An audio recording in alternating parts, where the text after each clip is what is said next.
Hello guys. ஒருத்தர் வெறும் petrol பங்க்ல வேலை பார்த்துக்கிட்டே கிட்டத்தட்ட 80 லட்சம் டாலர் நெட்வொர்க் அவரோட ஃபேமிலிக்கு விட்டுட்டு போனார்னு சொன்னா உங்களால நம்ப முடியுமா? இத கேட்கும்போது உங்களுக்கு ரொம்ப ஆச்சரியமா இருக்கலாம்.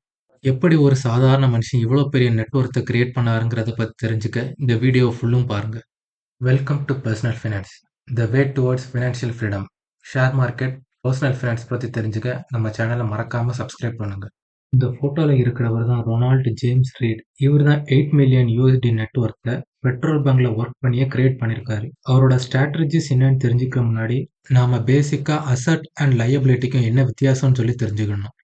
நாம அசட் அதாவது சொத்துன்னு நினைக்கிற பல பொருட்கள் லயபிலிட்டிங்கிற சுமைன்னு சொன்னா உங்களால நம்ப முடியுமா? இத கேட்கும்போது உங்களுக்கு ஷாக்கிங்கா இருக்கலாம். நம்மள பல பேரு நாம பர்சனல் யூஸ்க்காக பயன்படுத்திட்டு இருக்க கார், பைக், மொபைல் ஃபோன் இது எல்லாத்தையுமே அசட்டுன்னு நினைச்சிட்டு இருக்கோம். ஆனா உண்மை என்னன்னா இதுல எதுவுமே அசட் இல்ல.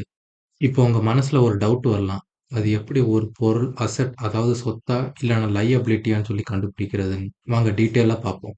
இவர்தான் Robert Kiyosaki, rich dad poor டாடோட ஆத்தர். இவர் என்ன சொல்றாருன்னா, "assets bring money to your pocket. Liability take money out of your pocket." அதாவது அசெட்டுங்கிற சொத்துக்கள் நமக்கு வந்து பண வரவ கொண்டு வரும். அதுவே லையபிலிட்டீஸ்னா நம்மகிட்ட இருக்க பணத்த மேலும் இழக்க வைக்கும். அசெட்ஸோட எக்ஸாம்பிள் பார்த்தீங்கன்னா, பாண்ட்ஸ், ஷேர்ஸ், ரியல் எஸ்டேட்.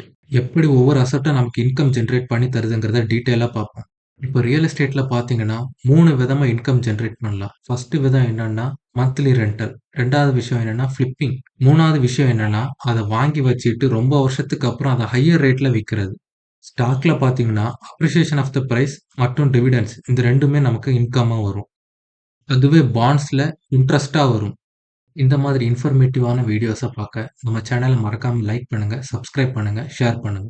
இதுவே லயபிலிட்டீஸோட எக்ஸாம்பிள் பார்த்தீங்கன்னா, நம்ம பெர்சனல் யூஸுக்காக பயன்படுத்துற கார், பைக், மொபைல் ஃபோன். ஏன்னா கார், பைக் 2த்துக்குமே நாம வந்து maintenance cost, service cost plus fuel இந்த 3த்துக்கும் நாம ஸ்பெண்ட் பண்ணிக்கிட்டே இருக்க வேண்டியதா இருக்கும். இப்ப லயபிலிட்டீஸ அசெட்டா கன்வெர்ட் பண்ண முடியுமானா, அதோட ஆன்சர் பார்த்தீங்கன்னா, எஸ். நம்மளால லயபிலிட்டீஸ அசெட்டா கன்வெர்ட் பண்ண முடியும். அது எப்படிங்கிறத டீட்டெயிலா பார்ப்போம். சப்போஸ் நீங்க வந்து கார பெர்சனல் யூஸுக்கு பயன்படுத்தாம, அத வந்து ஒரு கேப் பிசினஸ்க்காக பயன்படுத்தீங்கன்னா, நான் முன்னாடி சொன்ன மாதிரி அந்த 3 எக்ஸ்பென்ஸும் போக உங்களுக்கு வரக்கூடிய இன்கம் எல்லாமே உங்களோட ப்ராஃபிட் தான். வெல்த்தி பீப்பிள் எப்பவுமே அவங்களோட அசெட்ஸோட வேல்யூ, அவங்க வச்சிருக்க லயபிலிட்டீஸோட வேல்யூவ விட அதிகமா இருக்கிற மாரி பார்த்துப்பாங்க. இப்போ ரொனால்ட் ஜேம்ஸ் ரீடோட இன்வெஸ்ட்மென்ட் ஸ்ட்ராட்டஜிய பிரேக் டவுன் பண்ணலாம். ஃபர்ஸ்ட் விஷயம் என்னன்னா கன்சிஸ்டன்சி.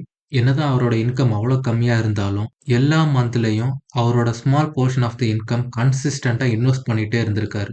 2வது விஷயம் என்னன்னா ரீஇன்வெஸ்ட்மென்ட். அவருக்கு சில ஸ்டாக்ஸ்லேருந்து டிவிடெண்ட்ஸா வந்த இன்கம்ம கூட அவர் மறுபடியும் ரீஇன்வெஸ்ட் பண்ணியிருக்கிறாரு.